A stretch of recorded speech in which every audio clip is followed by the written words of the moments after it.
لا الہ الا اللہ لا الہ الا اللہ توحید-سنت.com لا الہ الا اس ویب سائٹ پر ملاحظہ فرمائیے ممتاز علماء کرام کی تقاریر، درس قرآن و حدیث، اسلامی کتب کا وسیع ذخیرہ، فرقے باطلہ سے مناظرے اور بہت کچھ۔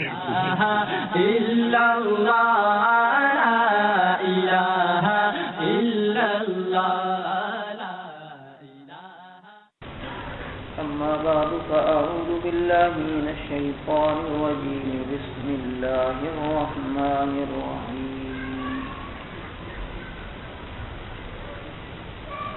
قل هل يستوي الأعمى والبصير قال تعالى في مقام آخر قل هل يستوي الذين يعلمون والذين لا يعلمون صدق الله مولانا العظيم ونحن على ذلك لمن الشاهدين والشاكرين والحمد لله رب العالمين يا رب صل وسلم دائما أبدا على حبيبك خير الخلق كلهم هو الحبيب الذي ترجى شفاعته بكل هول من الأحوال مقتحم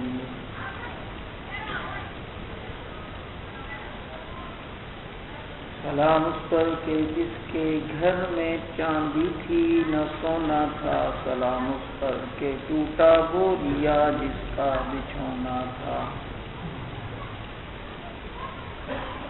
سلام اس پر کے اسرار محبت جس نے سمجھائے، سلام اس پر کے زخم کھا کے جس نے پھول برسائے،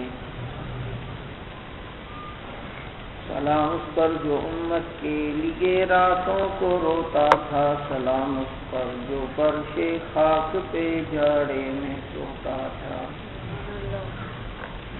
سلام اس پر کہ جس نے زندگی کا راز سمجھایا، سلام اس پر جو جہاد کے لیے خود بدر میں آیا۔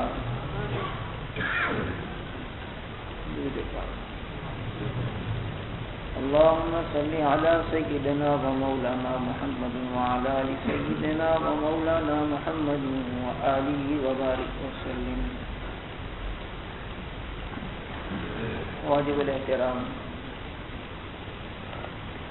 گرامی قدر سامعین، عزیز ساتھیو، محترم دوستو اور معزز بزرگو،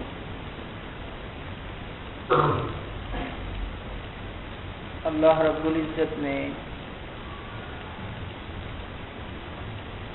جناب محمد الرسول اللہ صلی اللہ علیہ وسلم کو پاکیزہ اور مطہر دین عطا فرمایا،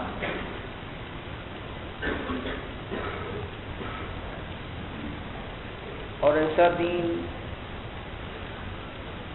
جو ہماری زندگی کے ہر شعبے میں ہماری رہنمائی کرتا ہے،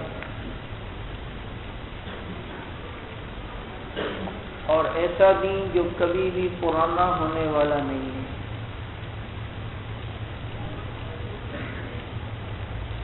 دین بارش کے پانی کی طرح ہے، اب اس کو جو جس طرح استعمال کرنا چاہے وہ اس کی مرضی ہے۔ بعض جگہوں پر بارش برستی ہے تو وہاں تالاب بن جاتا ہے، اور بعض جگہوں پر بارش برستی ہے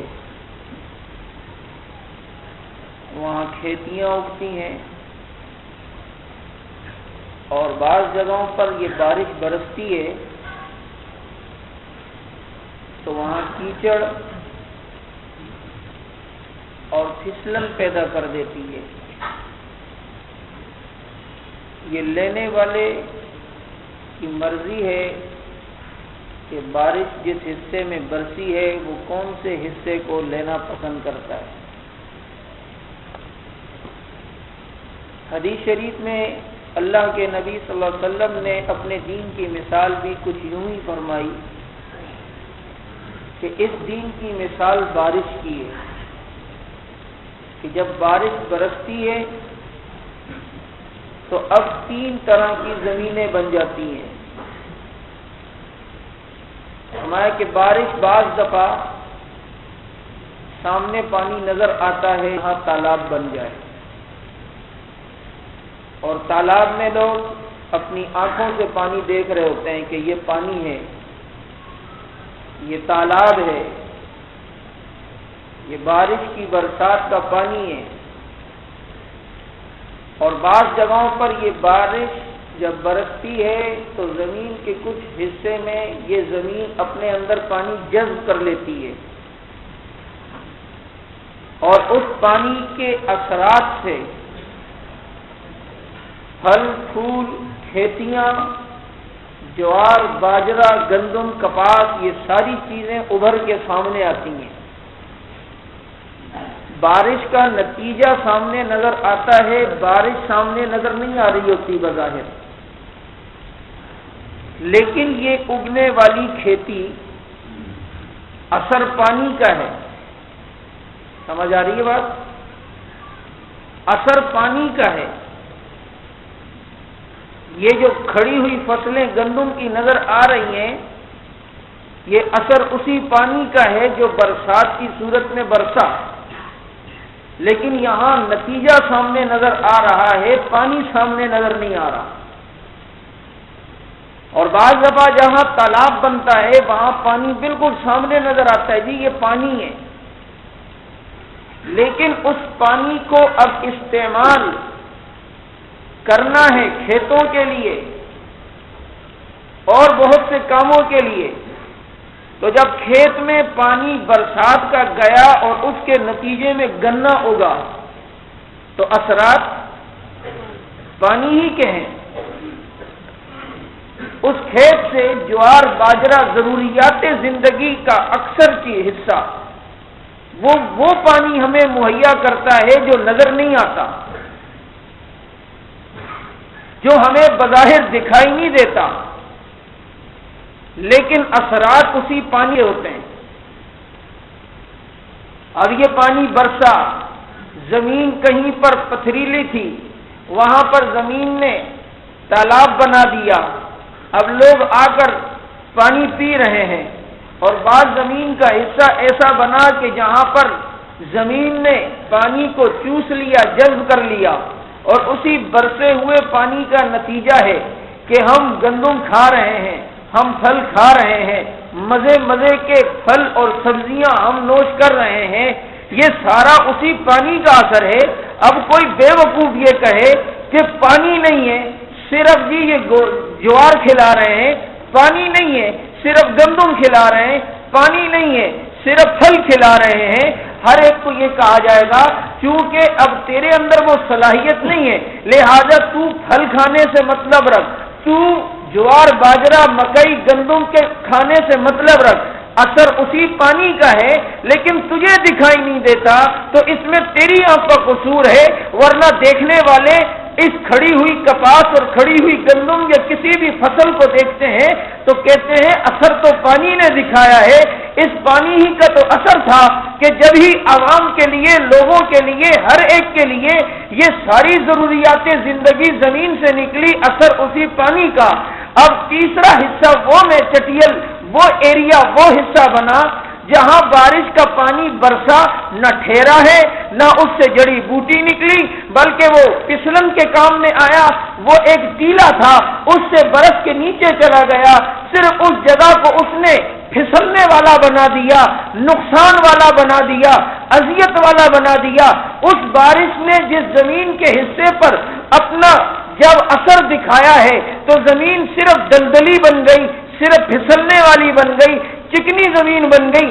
جو بھی جائے گا پسلے گا، جو بھی جائے گا اونڈے منہ گرے گا، جو بھی جائے گا ٹانگیں توڑوائے گا، جو بھی جائے گا پھسل کر ایسے انداز میں گرے گا کہ دیکھنے والے بھی دیکھیں گے کہ واقعی یہ پھسل چکا ہے. کیوں؟ یہ زمین ایسی ہے کہ اس نے اپنے اندر نہ پانی کو پوری طرح جذب کیا، نہ اپنے اوپر پانی کو رکھا، بلکہ نقصان دہ زمین ہے. اللہ کے نبی کا جو دین بارش سے مثال دے کر بتایا ہے، ہمیں سمجھ میں آ گیا۔ فرمایا کہ تالاب کی مثال محدثین کی ہے کہ جب وہ دین کی بات حدیث بیان کرتے ہیں، ہر ایک کو حدیث نظر آ رہی ہوتی ہے۔ بخاری کھولو حدیث نظر آ رہی ہے، ترمذی کھولو حدیث نظر آ رہی ہے، مشکات کھولو حدیث بظاہر نظر آ رہی ہے۔ یہ بارش کا پانی مثل تالاب کے بنا ہے، ہر ایک اپنی آنکھوں سے دیکھتا ہے، اور وہ پانی جو زمین کے اندر گیا اور اس نے جوار باجرہ کپاس گندم ضروریات زندگی پھل فروٹ سبزیاں اگائی ہیں، اب وہ پانی بارش کا اثر اس نے دکھایا نتیجے کی صورت میں، تو فقہا کے پاس جب فقہ لے گی تو وہ حدیث ہی سے صرف مسئلہ بتاتے ہیں، پانی آپ کو وہاں نظر نہیں آتا لیکن پانی کا نتیجہ نظر آئے گا، پانی آپ کو نظر نہیں آتا لیکن اسی پانی سے نکلے ہوئے جناب علی اثرات آپ کو نظر آتے ہیں۔ تو فقہا کے اندر فقہ کے اندر آپ کو صرف مسئلہ نظر آئے گا، یہ وضو اس طرح کرنا ہے۔ اب وہ فقیہ کو تو حدیث معلوم ہے، اب اس نے اس حدیث کی روشنی میں مسئلہ دکھایا ہے، اب اس نے مسئلہ بتایا کہ نماز میں یوں سجدہ سہو ہوتا ہے۔ اب آپ کو پانی تو نظر نہیں آتا، نتیجہ نظر آیا ہے، لیکن فقیہ کو معلوم ہے کہ یہ کس حدیث کے تحت یہ مسئلہ میں نے نکالا ہے۔ اب چونکہ اس میں بظاہر پانی نظر نہیں آتا تو دیکھنے والے کہتے ہیں یہ اپنی طرف سے یہ چیز ہے، یہ اپنی بنائی ہوئی چیز ہے، ہر ایک کہے گا عقل کے اندھے اپنی طرف سے ہو کہاں سے سکتی ہے، یہ تو اثر پانی کا ہے، یہ اثر تو اسی برسے ہوئے پانی کا ہے، لیکن نتیجہ تجھے سامنے نظر آ رہا ہے۔ اصل میں پانی چھپا ہوا ہے، اصل میں پانی زیر زمین ہے، اصل میں پانی زمین کی تہ میں ہے، اصل میں پانی زمین نے چوس لیا ہے۔ یہ وہی بارش کا اثرات تھا، یہ وہی بارش کا اثر تھا کہ جس نے نتیجہ سامنے لے کر آیا۔ تو محدثین کی مثال تالاب کی ہے کہ حدیث پانی سامنے نظر آ رہا ہوتا ہے، فقیہ کی مثال اس پانی کے آخری نتیجے کی ہے کہ وہ پانی کا اثر تو لیتا ہے لیکن امت کے سامنے پانی کے اثرات کا نتیجہ سامنے رکھتا ہے۔ سمجھ نہیں آ رہی بات؟ یہ جو غیر مجلدین اور دوسرے تیسرے کہتے ہیں دلیل نہیں دی ہے فقیہ نے حدیث کی، اب ہر مسئلے پر تو دلیل نہیں ہوتی ہے، ٹھیک ہے وہ دلیل ان کو معلوم ہوتی ہے فقہا کو، لیکن اب تجھے نظر نہیں آئی تو اس میں تیری آنکھوں کا قصور ہے، اس میں تیری غلطی ہے۔ اس کے پاس تو دلیل ہے، اس کے پاس تو تالاب کا پانی ہے اور یہ پانی ہی کے اثرات ہیں۔ اور پھر ہم دیکھتے ہیں کہ تالاب والے وہ بھی کھیتی میں جاتے ہیں، تالاب والے جس کے ایریے میں تالاب ہو وہ بھی کھانے کے لیے گندم کے لیے کہاں جائیں گے؟ کھیتی والے کے پاس۔ پھل لینے کے لیے کہاں جائیں گے؟ کھیتی والے، کھیتی ہی پہ جائیں گے نا۔ یہ تالاب والے بھی اپنی ضروریات زندگی کا سامان لینے کہاں جائیں گے؟ جبھی جتنے محدث بھی آئے وہ سارے کے سارے کسی نہ کسی فقیہ امام کے جو ہے وہ مقلد نظر آ رہے ہیں۔ آپ لوگ شاید بات سمجھ نہیں رہے، وہ کسی نہ کسی کے نظر آتے ہیں کہ جی ان کے مقلد نظر آ رہے ہیں، ان کے چاہنے والے ہیں۔ سیاستہ والے جتنے مصنف ہیں محدثین وہ کسی نہ کسی امام مقلد نظر آ رہے ہیں، وہ تو کسی نہ کسی امام کے تقلید اور اس کی تحقیق پر اعتماد کرنے کے لیے مجبور ہیں، اس لیے کہ میرا بھائی محدث کے لیے فقیہ ہونا ضروری نہیں ہوتا، لیکن فقیہ کے لیے محدث کا ہونا یہ ضروری ہوتا ہے۔ فقیہ کے لیے محدث کا ہونا ضروری، بغیر محدث، بغیر حدیث یاد کیے، بغیر حدیثوں پہ عبور کے کوئی فقیہ بن نہیں سکتا۔ اعتراض کرنے والے تو کیا سے کیا کہہ دیتے ہیں نا، امام ابو حنیفہ کو صرف 17 حدیثیں یاد تھی، صرف 17 حدیثیں، اور یہ معلوم نہیں ہے کہ یحییٰ ابن معین جیسا انسان جو کہتا ہے کہ میں نے 10 لاکھ حدیثیں اللہ کے نبی کی اپنے ہاتھوں سے لکھی ہیں، وہ بھی امام ابو حنیفہ کے سبق کے اندر شاگرد بن کے نظر آتا ہے۔ جس یحییٰ ابن معین نے 10 لاکھ حدیثیں لکھی ہوں اپنے ہاتھ سے، اتنا بڑا محدث، اس کے استاد کے حدیث پر کتنا بڑا کمال اور کتنا بڑا جناب عالی اس کے اوپر اثر وہ ہوگا، اس حدیث کا علم ہوگا اور کتنی احادیث یاد ہوں گی۔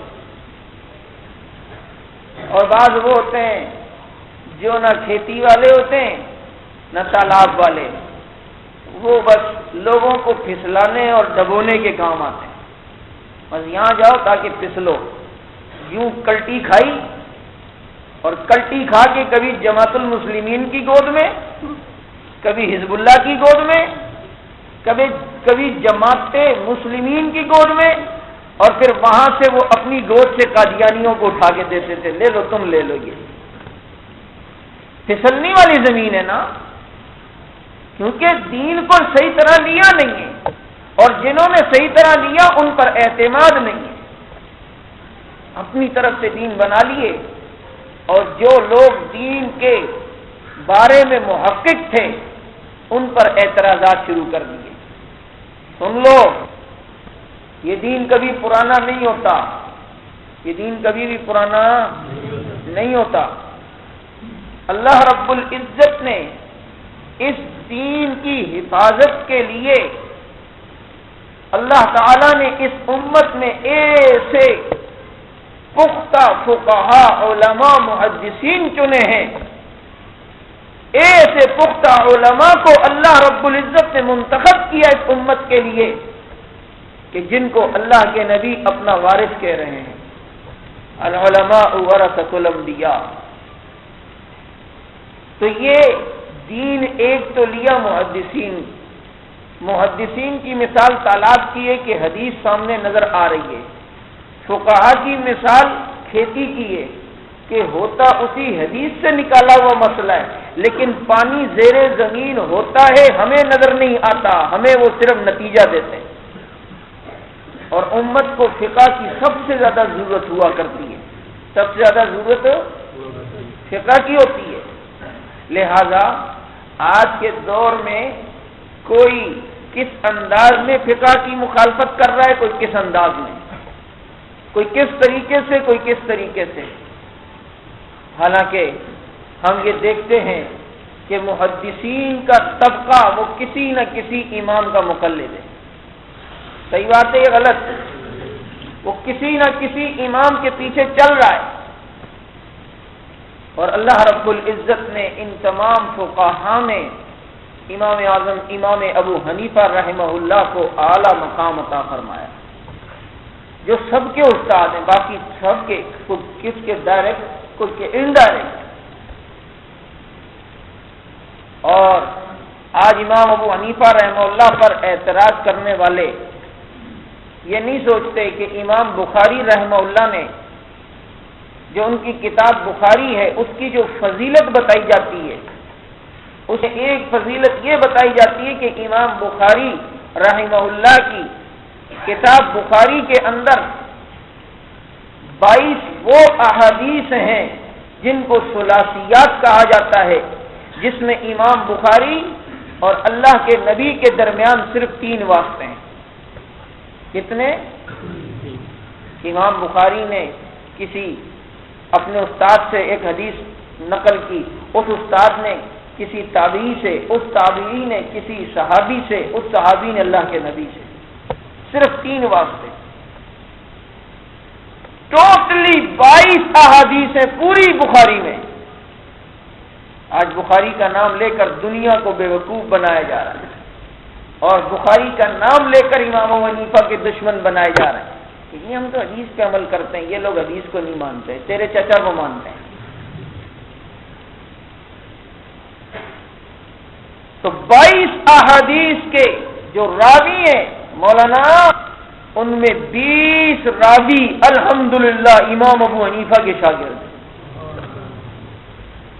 مکی بن ابراہیم ہیں، محمد ابن عبداللہ ہیں، ابو عاصم النبیل ہیں، ان سے امام بخاری نقل کرتے ہیں احادیث، اور کسی سے 11، کسی سے 6 اور کسی سے 2، یعنی 22 روایات جو ثلاثیات کہلائی جاتی ہیں امام بخاری کی، اس میں سے 20 روایت امام بخاری سے لے رہے ہیں جو امام ابو حنیفہ کے شاگرد ہیں. خدا کی قسم امام بخاری کو تو ثلاثیات کی فضیلت وقت تک حاصل نہیں ہو سکتی جب تک امام ابو حنیفہ کو درمیان میں نہیں لاؤ گے.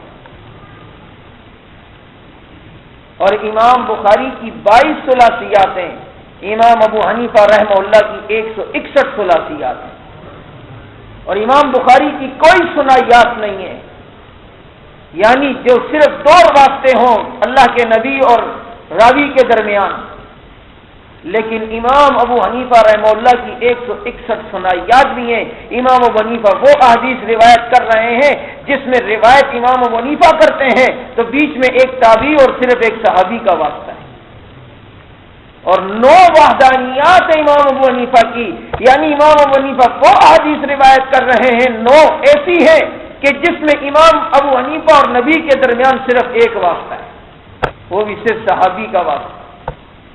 تو اس لیے اس دین کو اللہ رب العزت نے راسخ علماء کے ذریعے محفوظ کیا ہے، اور بعد میں کچھ لوگ آ کر اس کے اندر جو ہے نا الٹی سیدھی انگلیاں مارتے ہیں، اور جب مارتے ہیں تو پھر وہ کہاں سے کہاں خود بھی کچھ ان کو سمجھ نہیں آتا. اب دیکھو اصول ہے، آپ کو میں آج کچھ بات بتا دوں. اگر غیر مقلد کوئی ہو اور اس سے آپ کا کوئی مسئلہ ہو اور وہ آپ کو تنگ کرتا ہے رفع دین کے مسئلے پہ یا قراءت خلف الامام کے مسئلے پر یا امین بالجہر کے مسئلے پر، اور وہ تمہیں کہتا ہے کہ دیکھو ہم لوگ حدیث پہ عمل کرتے ہیں اور یہ فقہ، جھوٹ بولتے ہیں 10,000 مرتبہ جھوٹ بولتے ہیں، ایسی کوئی بات نہیں.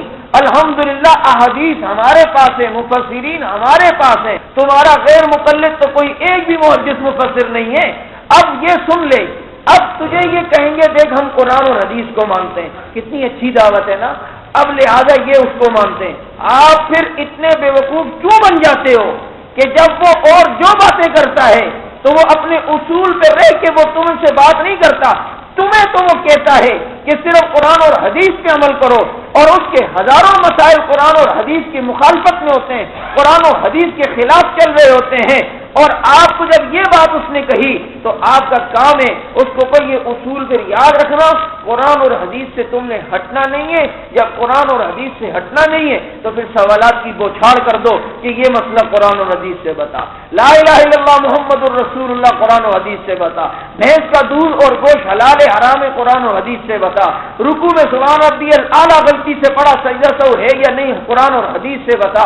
اسی طریقے سے التحیات میں کتنا آگے تک درود شریف پڑھ لو تو سجدہ سہو آتا ہے، دوسری رقم میں قرآن و حدیث سے بتا. اب وہ جب ادھر ادھر کی کہے نا تو تیری دعوت ناقص ہے. یہی بات اگر وہ والے کرے تو وہ غلط ہو گئے، اور تو بھی فقہ کا سہارا لے کر آئے تو تو ٹھیک ہو گیا. تو پھر میں یہ انگریز کی پیداوار کے بجائے ان پر اعتماد کیوں نہ کروں کہ جن کے استاد کوئی صحابی ہے، کوئی تابعی ہے، اور صحابہ کے استاد محمد الرسول اللہ صلی اللہ علیہ وسلم ہے. توحید-سنت.com. اور تمہیں نماز پہ چھیڑیں گے، رفع دین اور یہ آپ بولو مناظرہ کرتے ہیں رفع دین پہ. آپ کو کہ صرف رفع دین کا مسئلہ نہیں ہے، نماز صرف رفع دین کا نام نہیں ہے. زبان نکالا کریں، زبان سے کچھ بولا کریں، شاعر بن کے نہ آیا کرو،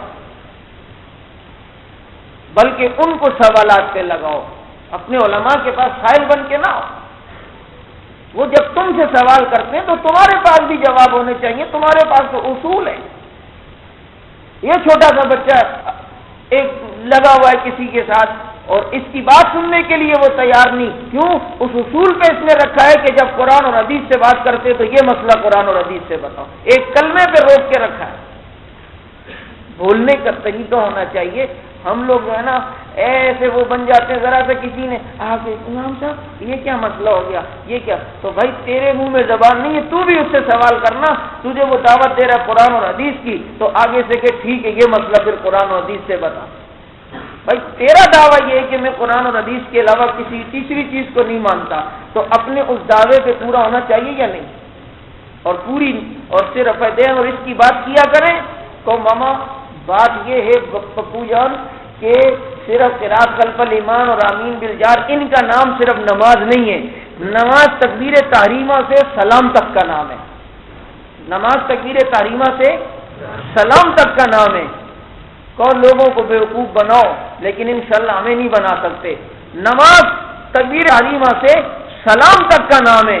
کہو اپنے جس بھی ایرے غیرے نتھو خیرے کو لے آ اور پوری نماز وہ قرآن اور حدیث سے ثابت کر کے دکھائے، تکبیر تحریمہ سے سلام تک۔ ہم 4 ادلہ مانتے ہیں، پوری نماز ہم 4 دلائل سے بتائیں گے۔ اگر وہ ہمیں اس پہ پابند کریں نہیں آپ بھی قرآن اور حدیث سے، تو ہم کہیں ہم تو 4 مانتے ہیں ادلہ، قرآن میں مسئلہ نہ ملے حدیث میں مسئلہ نہ ملے اجماع میں مسئلہ نہ ملے تو قیاس۔ اب اگر کسی منکرین حدیث سے مناظرہ ہو اور وہ کہے کہ جی حدیث میں مانتا نہیں ہوں لہذا آپ حدیث سے دلیل نہ دو، صرف قرآن سے دلیل دو، اب یہ اس کا اصول ہم ماننے کے پابند ہیں کیا؟ بولیں ہم کیوں یہ اس کے پابند بنے؟ تو نہیں مانتا حدیث کو تو نہ مان، ہم تو مانتے ہیں۔ جب ہم مانتے ہیں، ہم نے دعویٰ کیا ہم حدیث سے مانتے ہیں، تو ہم اپنے مسائل حدیث سے بھی رکھیں گے۔ اب کوئی اہل قرآن آئے اور کہنے صرف قرآن سے بات ہوگی، حدیث بیچ میں نہیں آئے گی، ہم کہیں گے بابا تو ہی بیچ میں نہیں آئے گا، گیٹ آؤٹ۔ اس لیے ہم حدیث کو مانتے ہیں، ہم حدیث سے بھی بات کریں گے، حدیث کے ماننے والے ہیں۔ تو نے دعویٰ کیا ہے کہ ہر مسئلہ قرآن سے، تو اس کا پابند ہوگا کہ ہر مسئلہ قرآن سے دکھائے گا، اور میں چونکہ قرآن اور حدیث کو مانتا ہوں تو میں پابند ہوں گا کہ قرآن اور حدیث سے۔ اور اگر کسی ایسے سے بات ہو جو کہ صرف قرآن اور حدیث، تو ہم کہیں گے ہم 4 ادلہ کو مانتے ہیں، ہم 4 کے پابند ہوں گے، آپ صرف 2 کا دعویٰ کر کے دنیا کو بیوقوف بناتے ہیں، آپ صرف 2 سے دلیل دو گے۔ بات سمجھ آ رہی ہے؟ اسی طریقے سے توجہ، اب یہ تو ان کی ذیل میں بات نکلی، ایسے عجیب لوگ ہیں اتنا سا ایک مسئلہ قرآن اور حدیث سے حل نہیں کر سکتے اور آگے فن خان بن کے دماغ خراب کرنے کی کوشش کرتے ہیں۔ فوراً اس طرح کا جواب بناؤ، اس طرح کی بات کرو، یہ اصولی بات ہے، بے اصولی بات ہی نہیں۔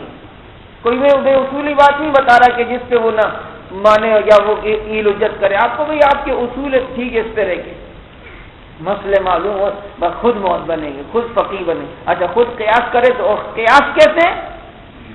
قیاس ایسے کہ ماشاءاللہ مرغی کے انڈے کی قربانی بھی جائز ہے، بس 6 روپے کا انڈا آج کل سردی میں مل رہا ہے، سارے لو ٹھپ کرو، عید والے دن قربانی ٹھیک ہے۔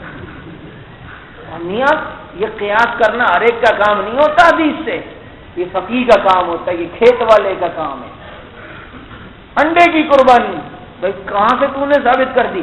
حدیث میں آتا ہے جو آدمی جمعے والے دن پہلا آئے اس کو اونٹ کی قربانی کا ثواب ملتا ہے، جو دوسرے نمبر پہ آئے اسے گائے کی قربانی کا، جو تیسرے نمبر پہ آئے اسے بکری کی قربانی کا، جو چوتھے نمبر پہ آئے اسے مرغی ذبح کرنے کا، جو 5ویں نمبر پہ آئے اسے مرغی کے انڈے کی قربانی کا ثواب۔ تو دیکھو اب مرغی کی انڈے ثابت ہو گیا۔ اب یہ قیاس ہے ماشاءاللہ۔ اپنے قیاسوں کا حال یہ ہے، یہاں خاموش کالونی میں ایک کو میں نے دیکھا کھڑے ہو پانی پی رہا، میاں خیر تو ہے بیٹھ کے پانی پیا کرو، میں آب زمزم سمجھ کے پی رہا ہوں۔ اپنے قیاس کے یہ حال ہے۔ شمشاد سلفی جس کو سلفی کہنا چاہیے، امیر قاری صاحب سے مناظرہ چل رہا ہے، قیاس دیکھو،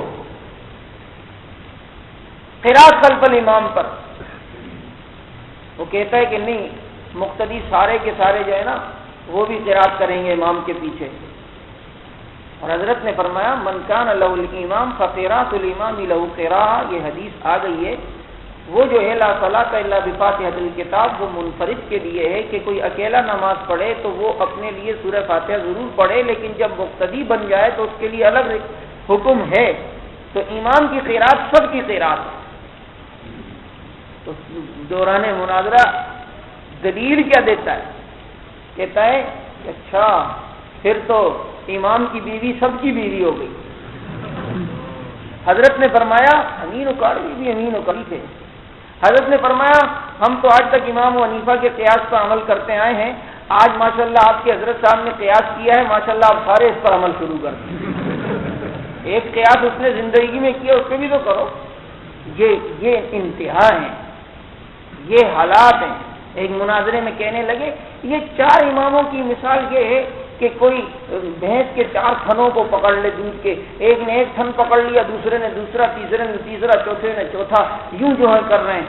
حضرت امین اکاڑی رحمہ اللہ تعالیٰ ان کی قبر پہ کروڑوں رحمتیں نازل فرمائے، انہوں نے فرمایا کہ دودھ اس کی مثال تو علم سے دی جاتی ہے، 4 ہی تھے وہ ہم نے لے لیے، 1 بچا تھا وہ آپ لے لو۔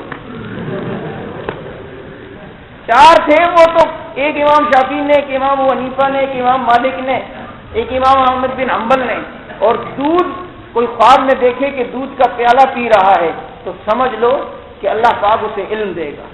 غالباً حضرت عمر رضی اللہ تعالیٰ عنہ کو اللہ کے نبی نے فرمایا عمر میں نے دودھ کا پیالہ تجھے پیش کیا اور تو نے اتنا پیا اتنا پیا اتنا پیا کہ تیرے ہاتھوں کی ان انگلیوں کے ناخنوں سے بھی دودھ نکل رہا تھا۔ کہا یہ علم کی نشانی ہے، جو ٹیڑھی بات کرے اس کا جواب بھی ٹیڑھا ہو۔ دیکھو نا، اپنی جب باری آتی ہے، کبھی ایک مسئلہ امام شافعی سے لے لیا، ایک وہاں سے لے لیا، ایک وہاں سے، اپنی الگ تو کوئی چیز نہیں ہے نا۔ ایک مسئلہ امام شافعی سے، ایک ادھر سے تہجد کی اذان وہاں سے لے لی، اور عصر کا وقت وہاں سے لے لیا، فلاں چیز وہاں سے لے لی، ادھر ادھر سے جو ہے نا، کہیں کی مٹی کہیں کا روڑا، بھانوتی نے کنبا جوڑا، سب میں ملے جلے رہ کے، الگ رہ کے دکھاؤ نا، ذرا ایسے مسائل لا کے دکھاؤ نا جو چاروں میں نہ ہوں، پھر ہم مانے کہ تو نے کوئی تیر مارا ہے، کچھ مسئلہ وہاں سے لے لیا، کچھ یہاں سے، اور ملے جلے لے کر لوگوں کے سامنے بنائے، الگ رہ کے بتا تو پھر پتہ چلے۔ حضرت قاضی رحمہ اللہ فرماتے تھے ان کی مثال ایسی ہے کہ ایک آدمی جو تھا، پتہ چلا فلاں جگہ شادی ہے، اب وہاں پر شادی میں کھانے کی نیت چلا گیا، اب وہ لڑکی والے بھی بیٹھے ہیں، لڑکے والے بھی بیٹھے ہیں، یہ بھی جا کے بیٹھ گیا کھانے کے لیے لڑکے والوں کی طرف۔ اب سب کا تعارف ہوا، لڑکی والوں نے اپنا، اب لڑکے والوں کا تعارف، ایک نے کہا میں جو ہے وہ لڑکے کا چچا ہوں، ایک نے کہا میں جو ہے ماموں ہوں، ایک نے کہا میں وہ ہوں۔ اور جب اس سے پوچھا کہ بھائی تو کیا ہے، کہا میں لڑکے کا ٹٹورا ہوں۔ کہا یہ ٹٹورا کون سا رشتہ ہے؟ کہا کہ میں اور لڑکے کا باپ دونوں بچپن میں ایک ساتھ ٹٹو چلایا کرتے تھے تو اس لیے میں ٹٹورا ہوں۔ وہ سمجھ گئے یہ کھانے کے لیے آئے گا، بھاگ گیا ادھر سے۔ اب وہاں پر باجے والے بیٹھے ہیں، وہاں جا کے بیٹھ گیا کہ چلو ان کو تو ملے گا۔ اب وہاں جب آیا، اب وہ کھانے والے نے پہچان لیا یہاں بھی آ گیا، اور اس نے کہا جو باجا، اچھا اس نے ڈنڈا اٹھا لیا کہ میں بھی باجے والا ہوں۔ اب انہوں نے کہا کہ کھانا اس کو ملے گا جو باجا بجا کے بتائے۔ سب نے اپنے اپنے باجے بجائے، اس کو کہا تو بھی بجا، کہا کہ نہیں بجتا، سب سے ملا جلا بجتا ہے، سب کے درمیان بجتا ہے۔ اس طرح کی دیکھو نا، کبھی ایک مسئلے کے لیے وہاں گھسیں گے، کبھی اس کے پیچھے خود ہزاروں کی تقلید کر رہے ہوں گے، وہ شرک نہیں، وہ غلط نہیں، خود ہزاروں پر اعتماد کر رہے ہوں گے، وہ غلط نہیں، ہم ایک پر اعتماد کریں تو غلط ہو گئے۔ تو یہ اصول اور رضاخانیت بدعتیت کے ساتھ جب بات ہو تو کیونکہ ہم ان سے یہ کہیں گے کہ میاں بات یہ ہے کہ حنفی آپ بھی ہونے کا دعویٰ کرتے ہو، ہم بھی حنفی ہونے کا دعویٰ کرتے ہیں، ٹھیک ہے؟ آپ کہتے ہو ہم حنفی ہیں، ہم کہتے ہیں ہم حنفی ہیں، تو قرآن کریم کی تشریحات تو اگر بیان کرے گا تو میں نہیں مانوں گا، میں بیان کروں گا تو تو نہیں مانے گا، لیکن قرآن و سنت کی تشریحات جو فقہ حنفی میں ہیں، جو فقہ حنفی میں ہیں، وہ تو بھی مانے گا میں بھی مانوں گا، اس لیے کہ تو بھی اپنے آپ کو حنفی کہتا ہے، میں بھی حنفی کہتا ہوں، صحیح ہے نا؟ بھائی لکھا ہوتا ہے نا جامع مسجد غوثیہ مسلک اعلیٰ حضرت بریلوی حنفی۔ اب یہ تو پہلے تعین کرنا ہوگا کہ اعلیٰ حضرت ہے یا کون سا مسلک ہے۔ تو اب یہاں سے یوں آیا تو ہم یہ کہیں گے اگر آپ اس بات پہ متفق ہیں تو اب آئیے حنفیت کے میدان میں آ کر بات کرتے ہیں۔ کیوں؟ اب اگر آپ کے سامنے اس نے قرآن کی آیت پڑھی فَإِذَا فَرَغْتَ فَانْصَبْ وَإِلَىٰ رَبِّكَ فَارْغَب، اور کہا دیکھ اس سے جو ہے نا نماز جنازہ کے بعد کی دعا ثابت ہو رہی ہے، آپ کے سامنے وہ آیت پڑھے گا وَأَمَّا بِنِعْمَتِ رَبِّكَ فَحَدِّثْ، کہے گا دیکھو اس سے جو ہے نا وہ ربیع الاول کا ڈانس ثابت ہو رہا ہے، ان اللہ و ملائکتہ یصلون علی النبی یا ایھا الذین آمنوا صلوا علیہ وسلموا تسلیما. کہے گا کہ دیکھو اس سے جو ہے نا اذان سے پہلے کا صلاۃ و سلام ثابت ہو رہا ہے. تو آپ کہنا کہ ہم حنفیت کے بعد اس پہ آتے ہیں. کیوں؟ جب دو آدمیوں میں جھگڑا ہو تو کسی تیسرے ایسے کو منصف بنایا جاتا ہے جو دونوں کے یہاں معقول ہو اور دونوں اس کی بات کو قبول بھی کریں. تو ہم دونوں جو ہیں فقہاء احناف کو قبول کرنے والے ہیں. تو یہ آیتیں، یہ مسائل جو تو نے گڑے ہیں موجودہ دور میں اور جو دلیلیں تو نے دی ہیں، یہ دلائل سارے کے سارے امام ابو حنیفہ اور فقہاء احناف کے پاس تھے، لیکن اس کے باوجود وہ لوگ ان آیتوں سے یہ چیز نہ نکال سکے اور یہ چیز نہ بتا سکے اور یہ چیز انہوں نے نہ بتائی، نہ لکھی، نہ کر کے دکھائی. تو ہم کون ہوتے ہیں؟ لہذا آؤ حنفیت پر رہ کر بات کریں گے. کیا؟ نماز جنازہ کے بعد کی دعا فقہ حنفی سے دکھاؤ، اذان سے پہلا ٹکڑا فقہ حنفی سے دکھاؤ، قبر کا اذان فقہ حنفی سے دکھاؤ، انگوٹھے چومنا فقہ حنفی سے دکھا. 11ویں 12ویں 13ویں 14ویں 21ویں 16ویں جتنی بھی ہیں وہ ساری تو فقہ حنفی سے دکھائے گا. اب جو بھی وہ مسئلہ لے کر آیا آپ اس سے کہیں کہ چونکہ آپ بھی اس کو مانتے ہو میں بھی اس کو، حدیث تو نے بھی بیان کی، قرآن کی آیت تو نے بھی بیان کی، اور جن آیتوں سے تو نے یہ مسائل نکالے تو ایک ایک آیت سے فقہا جو ہیں الحمدللہ ہزاروں مسائل نکالتے تھے. امام راضی رحمہ اللہ غالباً کہا کرتے تھے میں صرف بسم اللہ الرحمن الرحیم سے 2000 مسائل نکال سکتا ہوں. پوری فقہ کی کتابیں بھری پڑی ہیں، نور العزا سے لے کر ہدایہ تک، اور وہاں سے فتاوی جتنے بھی ہیں وہ سارے. تو ہم اصول پر ہمیشہ ہر ایک کو لایا کریں. ایک دم بے اصولی بات سے نہ معاملہ سلجھتا ہے، سامنے والا بھی بات سمجھتا ہے یا نہیں سمجھتا. ایسا نہ ہو کہ چرب لسانی آپ کے لیے بھی نقصان دہ ہو، تیسرا آدمی جو آپ کی بحث سن رہا ہو اس کے لیے بھی کئی نقصان دہ نہ ہو. پہلے والوں کو روکو قرآن اور حدیث پر، صحیح ہے، ادھر سے نہ ہٹنے دو، ادھر ادھر کی بات کریں کو قرآن اور حدیث سے. اور دوسرے والوں کو کہو کہ قرآن اور حدیث تو بھی مانتا ہے میں بھی، لیکن قرآن اور حدیث کی تشریحات فقہ احناف نے جو کی ہیں اس کو تو بھی مانے گا میں بھی مانوں گا. لہذا اب فقہاء احناف سے یہ مسائل نکال کے بتا جو تو نے گنا ہے. اذان سے پہلے ٹکڑا. اب دیکھیں باب الاذان فقہ کی کتابوں میں ہیں، اور اذان کا مسئلہ اتنا کہ کان کے اندر شہادت کی انگلیاں دینی ہیں، حی علی الصلاۃ پہ دائیں طرف، حی علی الفلاح پر بائیں طرف دیکھنا ہے. یہ ایک ایک مسئلہ بتایا گیا ہے. اب اگر یہ جو ان کا بنایا ہوا مسئلہ اذان سے پہلے ٹکڑے کا ہے، اگر یہ بھی دین ہوتا تو وہ لوگ وہ بتاتے یا نہیں بتاتے؟ باب الاذان فقہ کی کتابوں میں، اور فقہ کی کتابوں میں باب الاذان اس سے پہلے کوئی ٹکڑا. کیوں؟ فقہ تو حدیث قرآن و سنت کا نچوڑ ہے. انہوں نے دیکھا کہ قرآن و سنت میں یہ نہیں ہے تو فقہ میں کہاں سے آ سکتی ہے. لہذا حضرت بلال رضی اللہ عنہ نے اذان دی، حضرت ابی محذورہ، حضرت عبداللہ ابن ام مکتوم رضی اللہ عنہم، یہ میرے نبی کے دور کے 3 مؤذن ہیں اور تینوں اعلیٰ درجے کے عاشق ہیں. تینوں اتباع کے اندر عاشق ہیں، وہ والے عاشق نہیں ہیں. حضرت صاحب نے ربیع الاول کا ہرا جھنڈا لگایا ہے. حضرت کہاں لگایا ہے؟ ڈش کے اوپر لگایا نا، ذرا اونچا ہو کے رہے. ماشاءاللہ زبردست عشق ہے آپ کو، تو ڈش کے اوپر جھنڈا لگایا. عشق تو تب ہوتا ہے جب بش کے اوپر جھنڈا گاڑا ہوا ہوتا ہے.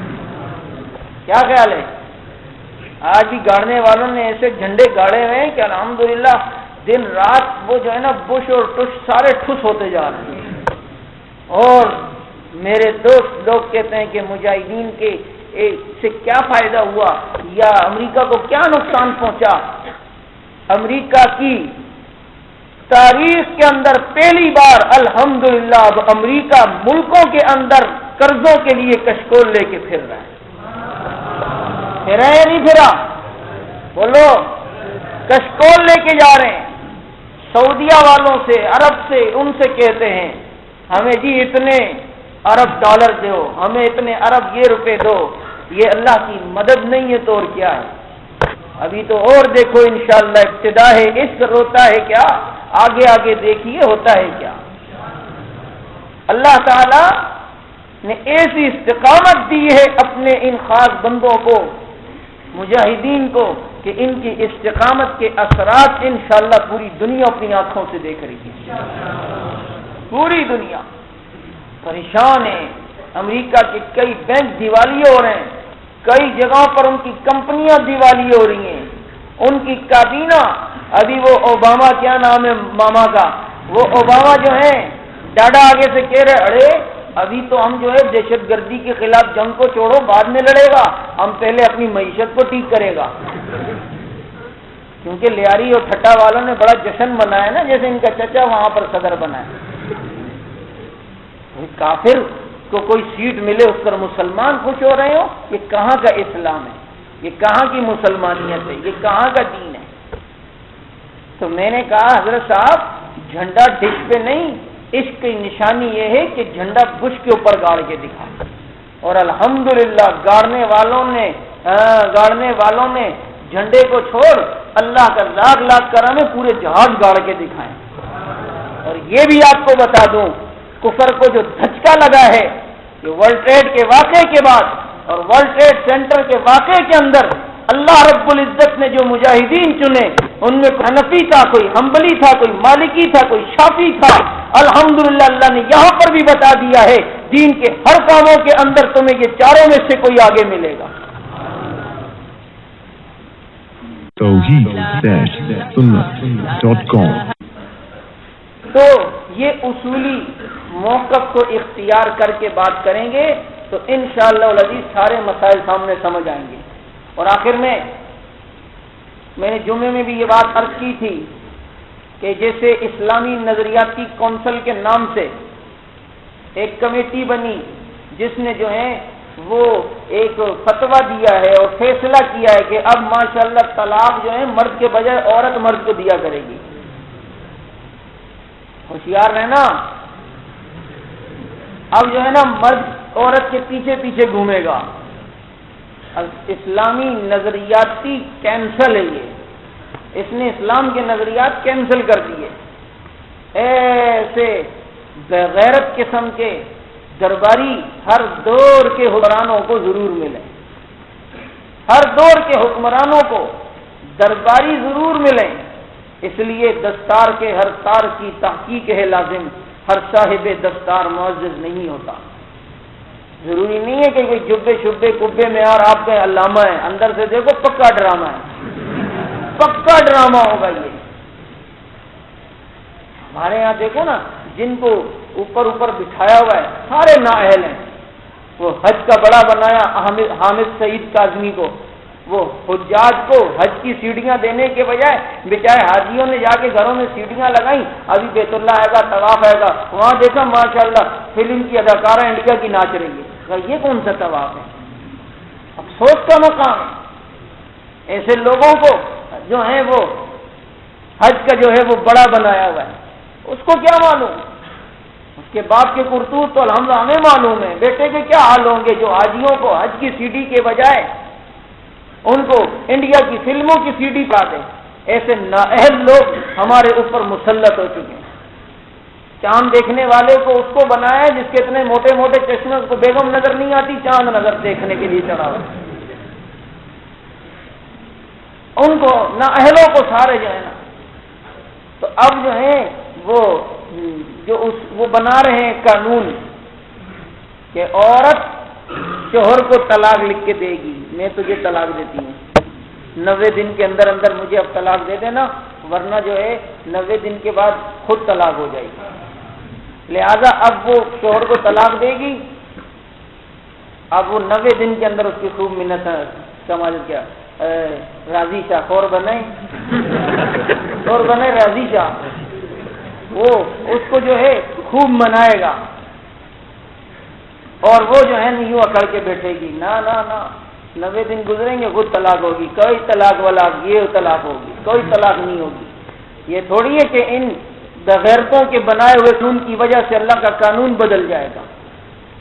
جیسے جمعے کی چھٹی منسوخ ہوئی تو بعضوں نے کہا اب جمعہ اتوار کو ہونا چاہیے، جمعہ اتوار کو، اب کوئی اتوار کو جمعہ پڑھائے گا تو مجھے بتاؤ وہ اتوار کو ہو جائے گا جمعہ؟ یہ تھوڑی ہے کہ حکمرانوں کے بنائے ہوئے اصول وہ دین کو، پچھلے دین کو کینسل کر دیں گے۔ یہ کوئی نبی تھوڑی ہے کہ جو وحی کے ذریعے پچھلی شریعتوں کو منسوخ کر دیں، نہ، دین اللہ نے جناب محمد الرسول اللہ صلی اللہ علیہ وسلم پر جیسا اتارا ہے قیامت کی صبح تک الحمدللہ ویسا رہے گا۔ کیوں؟ اس لیے کہ اللہ ہر دور میں غازی عبدالرشید جیسے محافظوں کو پیدا کرتا رہے گا جو ہر باطل کے آگے سد سکندری بنیں گے۔ یہ عورتوں کو کھلی چھوٹ، یورپ کی تقلید، یورپ کے پیچھے چل رہے ہیں، اور یورپ کے پیچھے چلتے ہیں اپنی بھی باتیں بھول جاتے ہیں۔ کوا ہنس کی چال چل رہا تو اپنی چال بھی بھول گیا۔ ہمارے لوگ انگلش میڈیم اسکول میں بچوں کو داخل کراتے ہیں، دیکھو ایمانداری سے بتاؤ، انگلش میڈیم میں انٹر بھی پڑھ لی، اس کو مکمل انگلش نہیں آتی نا؟ جب انگلش نہیں آتی، انگلش میڈیم والے کو جو پڑھا ہوا ہو اس کو تم اردو میں املا لکھا کر دکھاؤ، اس کی اردو کی رائٹنگ بھی خراب، اس کا املا بھی خراب ہے۔ کیوں؟ ان کے پیچھے چلے اپنی بھی بھول گیا، ہنس کی چال چلنے لگا، کوے میاں اپنی بھی چال بھول گئے۔ اور حال یہ ہے ہمارا صدر وزیر اعظم یہ گئے امریکہ کے اندر اور جا کر جو ہے وہ جو انگلش میں تقریر کی، کتنی غلطیاں ان کی انگلش کی تقریر میں۔ اور ہمارے حضرت صاحب جو ہیں یہاں قائداعظم کی مدار پہ صدر بننے کے بعد آئے تو جی اس میں لکھ رہے ہیں جو انگلش کے تاثرات، تو گوڈ کے بجائے جی او ڈی، گوڈ کے بجائے کیا G double O D good, good, God کو گڈ کر دیا۔ یہ حال ہے ہمارے تعلیم کا۔ اس لیے یہ نظریاتی کینسر جو بنی ہے، کسی بھی سن لو، میں نے جمعے کو بھی کہا اب بھی کہتا ہوں، حکومت کی سرپرستی میں بننے والی مولویوں کی کمیٹی کا کبھی بھی اعتبار نہیں کرنا، کبھی بھی۔ کیوں؟ وہ لازمی ان کا اثر لیتے ہیں اور ان کے مرضی کے بغیر، ان کی چاہت کے بغیر فتویٰ نہیں دے سکتے۔ 10 مرتبہ پہلے ان کو دیکھیں گے۔ امام ابو حنیفہ رحمہ اللہ کا بادشاہ سے تنازع اس بات پہ ہوا کہ اس دور کے بادشاہ نے کہا کہ میرے قاضی القضا بنے گا، چیف جسٹس۔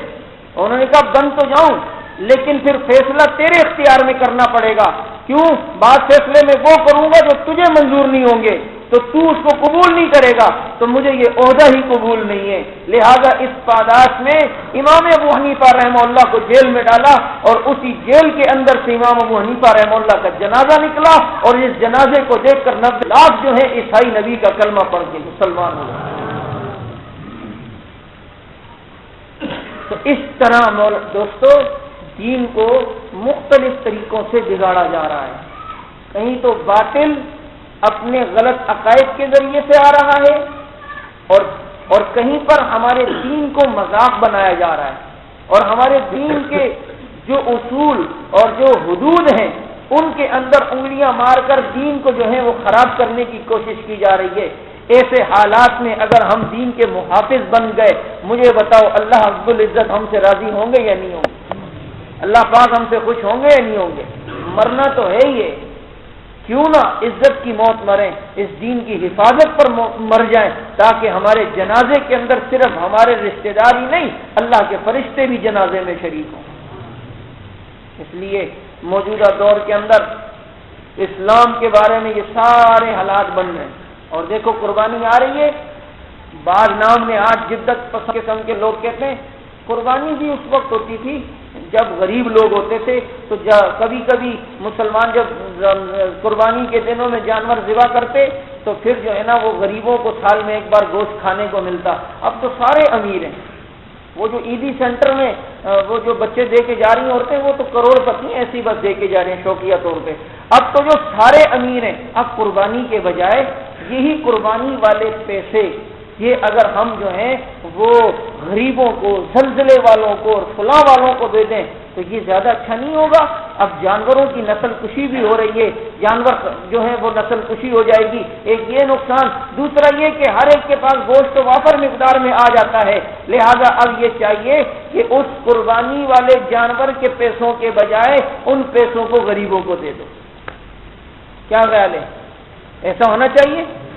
کل کلا کو یہ کہے کہ نماز کے اوقات میں نماز تو سارے پڑھتے ہیں لیکن فلاحی ادارے کھول لو، ان کو چلاؤ، نماز پڑھنے کی کیا ضرورت ہے؟ قربانی اللہ رب العزت کا ہم پر فرض کردہ ایک فرض ہے، اور وہ فرض امیر غریب فقیر بادشاہ سب کے اوپر ہے، جس کو اللہ نے قربانی کی استطاعت دی۔ لہذا وہ جو تو سگریٹ پہ پورے وہ لگاتا ہے، کبھی وہ سوچے سگریٹ کے بجائے تو جو ہے غریبوں کو پیسے دے دے؟ جو تو اتنا پان پہ پیسہ خرچ کرتا ہے، کبھی یہ سوچا کہ پان کھانے کے بجائے وہاں دے دوں؟ وہ پیسہ تجھے ذہن میں نہیں آتا، اور ذہن میں آتا ہے تو قربانی کے مسئلے پہ آتا ہے۔ اس طرح کے لوگ بھی جو ہے وہ پیدا ہو رہے ہیں، تو قربانی کے مسئلے پر بھی انشاءاللہ آئندہ اتواروں میں گفتگو ہوگی۔ اور یہ بات بھی یاد رکھیں، میں نے جمعے میں بھی ایک مسئلہ بیان کیا تھا کہ قربانی کے اندر حصے دار جو ہوں وہ سارے کے سارے حلال مال والے ہوں۔ اگر 6 آدمیوں کا پیسہ حلال کا اور 1 کا حرام کا ہوگا تو باقی 6 کی قربانی بھی نہیں ہوگی۔ اس لیے یہاں وللاکثری حکم الکل کا قاعدہ نہیں چلے گا۔ کیوں؟ یہ وہاں چلتا ہے جہاں تجزی ہو سکے۔ یہاں پر ایک جانور آ گیا 7 آدمی خرید کے، لیکن ہم یہ فیصلہ تو نہیں کر سکتے نا یہ ران سے لے کر یہاں تک یہ اس کا حصہ ہے، یہ پیڑ سے لے کر یہاں تک یہ اس کا حصہ ہے، اس میں تجزی نہیں ہو سکتی۔ جس کام میں جز نہ بن سکتے ہو، تجزی نہ ہو سکتی ہو، اس کے اندر یہ وللاکثری حکم الکل والا قاعدہ نہیں چلتا۔ لہذا اگر 1 کا بھی پیسہ حرام کا ہوا تو باقی کسی کی بھی قربانی نہیں ہوگی۔ اور دوسرا، اپنے حصے داروں میں یہ دیکھنا ہے کہ سارے کے سارے صحیح عقیدے والے ہیں یا نہیں۔ اگر عقائد درست نہیں، شرک کرتا ہے، اللہ کی ذات اور صفات میں کسی کو شریک ٹھہراتا ہے، چاہے جو بھی ہو، اس کے ساتھ قربانی جائز میں نہیں کہتا۔ بنوری ٹاؤن کا فتویٰ ہے، اسی طریقے سے جامع الرشید کا ہے۔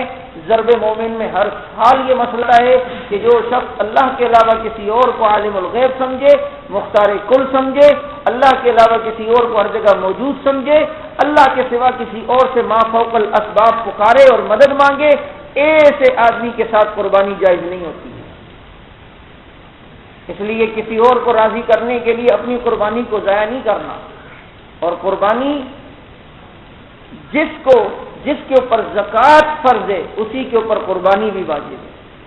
لہذا اگر آپ گھر کے اندر 10 افراد کمانے والے اور 10 کے پاس اپنے ذاتی اتنے پیسے ہیں کہ جس پر زکوٰۃ فرض ہو، جو موجودہ دور میں 22,500 ہزار روپے بنتے ہیں، تو جس کے پاس اتنی مالیت کے پیسے یا سونا چاندی ملا کر اتنی قیمت بن جاتی ہو کہ جس سے 52.5 تولے چاندی خرید سکے، اس پر قربانی ہے۔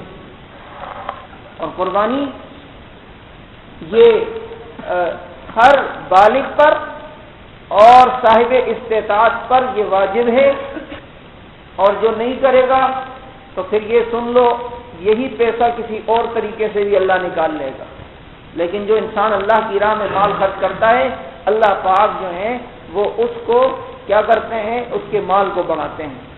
اور قربانی کے اندر صاف بات ہے کہ کھال کا جو مسئلہ ہے، اگر کوئی ڈاکو کمیٹی یا ڈاکو تنظیم آ کر آپ کی کھال لے جائے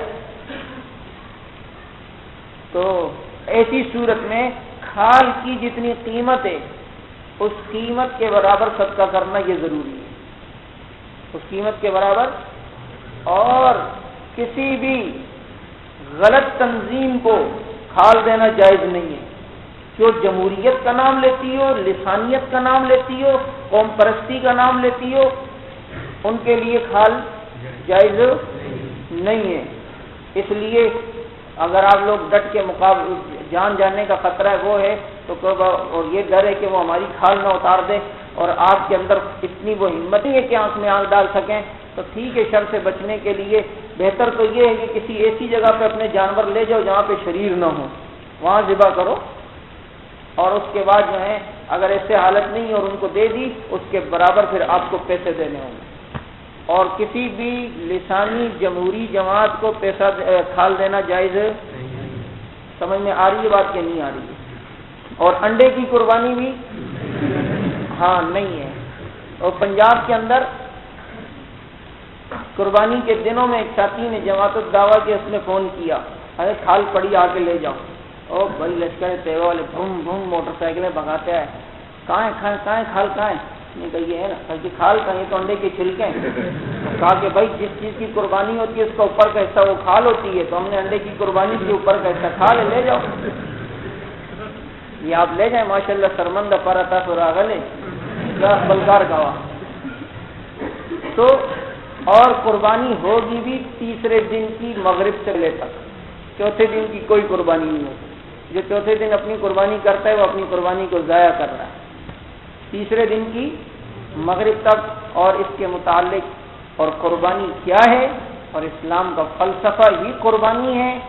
انشاءاللہ زندگی رہی تو آئندہ اتواروں میں اس موضوع پر گفتگو کروں گا. اور جیسا کہ ہم نے عرض کیا کہ ہمارے یہاں سالانہ تربیتی کورس الحمدللہ ہوتا ہے. 400-500 طلباء علماء الحمدللہ یہاں پڑھنے کے لیے آتے ہیں. باہر سے علماء بھی پڑھانے کے لیے آتے ہیں. آپ حضرات اسکول کالج کے طلباء بھی اس میں شریک ہو سکتے ہیں. مدارس کے طلباء اپنے مدارس کے اندر بات چلائیں. اور جو ہیں اشتہار بھی آئے ہوئے ہیں, قاری صاحب سے اشتہار لے جائیں. اور مساجد اور مدارس کے باہر اپنی ذمہ داری پر لگائیں. ذمہ داری سے مراد یہ کہ یہ آپ کی ذمہ داری ہے کہ لے کے جائے تو لگائیں, ایسا نہیں کہ جا کر فوٹیج کے اندر رکھ دیں. یہ مقصد ہے ذمہ داری کا, ورنہ ڈرنا نہیں, کوئی ایسی مسئلہ نہیں ہے کہ جی آپ کو کوئی کچھ کہے گا تو اس سے اپنی ذمہ داری ہو آپ کے اوپر کہ وہ اشتہار ظاہر بات ہے 2.5 روپے کا ایک اشتہار ہے وہ ضائع نہ ہو. تو کچھ اشتہار ابھی لگا لیں, کیونکہ ابھی کھالوں کے اشتہار بھی مدارس کے لگتے ہیں تو بعض دفعہ اس کے اوپر لگا لیتے ہیں. تو ابھی صرف اطلاع کے لیے 1-2 کا اشتہار لگا لیں. پھر عید سے 1 دن پہلے بھی آپ لوگ جو ہیں ان جگہوں پر اشتہار لگا دیں, اور تاکہ اس کورس کی زیادہ ترویج ہو. اور میں نے پہلے بھی کہا 1-2 اتوار پہلے اس کورس کے لیے آپ حضرات مالی طور پر بھی خصوصی تعاون کریں. یہ کبھی بھی ایسا ہوا نہیں ہے کیونکہ میرا مزاج بھی نہیں ہے. ساتھیوں نے کہا کہ صرف سرسری بات چلا لیں. بعض ساتھی ہوتے ہیں جو چاول دلوا دیں, کچھ ساتھی جو ہیں طلبا کے لیے چائے بھی بنتی ہے, چینی پتی یا مسالے, یعنی نقد کی صورت میں یا میٹیریل کی صورت میں جس طرح جو تعاون ہو سکے آپ کریں. اور کوشش یہ کیجیے کہ اسی کورس کے سلسلے یہاں پر جو ہے قربانی کی کھالیں بھی جمع ہوتی ہیں, کئی صاحب نے اعلان بھیجا ہے, لہذا اس کی بھی اگر ہو سکے تو آپ حضرات کوشش کریں. اور جن حضرات کو پریشانی ہے کہ ہمارے جانور کی کھال کوئی اور لے جاتا ہے, وہ جانور لا کر الحمدللہ اس محلے میں بے فکری سے اپنے جانور کو ذبح کریں, اور آپ کی کھال بھی بچی رہے گی اور گوشت بھی بچا رہے گا, آپ خود بھی بچے رہیں گے. جہاد کشمیر پر آپ کا کیا موقف ہے؟ وہی موقف ہے جو سارے مجاہدین کا موقف ہے, جہاد ہے. کوئی کہے کہ سورہ فاتحہ تو قرات نہیں ہے, تو پھر کیا ہے؟ سورہ فاتحہ اگر کوئی کہے مجھے صاحب قرات کرو, ایک عام سی مثال, ویسے تو حدیث میں سورہ فاتحہ کے لیے قرات کا لفظ بھی آیا ہے, قرات کا لفظ سورہ فاتحہ میں کے لیے آیا ہے. لیکن اگر کوئی کہے مجھے صاحب قرات کر کے بتاؤ, اس نے سورہ فاتحہ پڑھی قرات کر کے, قرات ہوگی یا نہیں ہوگی؟ باقاعدہ الگ حدیث میں سورہ فاتحہ کو بھی قرات کہا گیا ہے.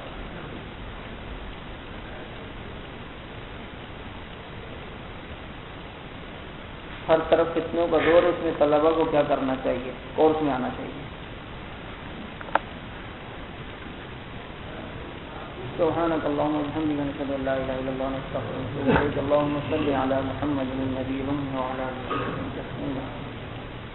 ربنا آتنا في الدنيا حسنة وفي الآخرة حسنة وقنا عذاب النار. اللهم إنا نسألك العفو والعافية في الدنيا والآخرة. اللهم إنا نسألك الهدى والتقى والعفاف والغنى. یا اللہ ہمارے گناہوں کو معاف فرما, کہنے سننے کو قبول فرما, کہنے سننے میں غلطی کوتاہی ہو گئی ہو معاف فرما. یا اللہ ہمیشہ ہمیشہ کے لیے تو ہم سے راضی ہو جائے. عالم اسلام کی مدد فرما، مجاہدین اسلام کی مدد فرما۔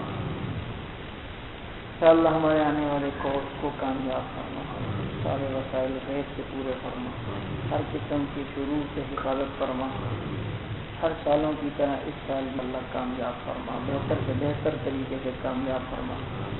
ہمارے اس کورس سے یا اللہ وقت کے مولانا امین و قارجی، مولانا منظور نعمانی جیسے لوگوں کو پیدا فرما۔ میرے والدین آج حج پہ جا رہے ہیں، دعا کریں اللہ تعالیٰ ان کے سفر کو آسان فرمائے، حج کو اللہ تعالیٰ قبول فرمائے، اور دیگر جتنے حجاج اکرام گئے ہیں اللہ تعالیٰ ان سب کے حج کو اپنی بارگاہ میں قبول فرمائے، اور اللہ تعالیٰ ہمیں بھی ہر سال حج مبرور کی توفیق نصیب فرمائے۔ اللہم صلی علی محمد النبی الامی وعلی آلہ وسلم تسلیما۔ سبحان ربک رب العزة عما یصفون وسلام علی المرسلین۔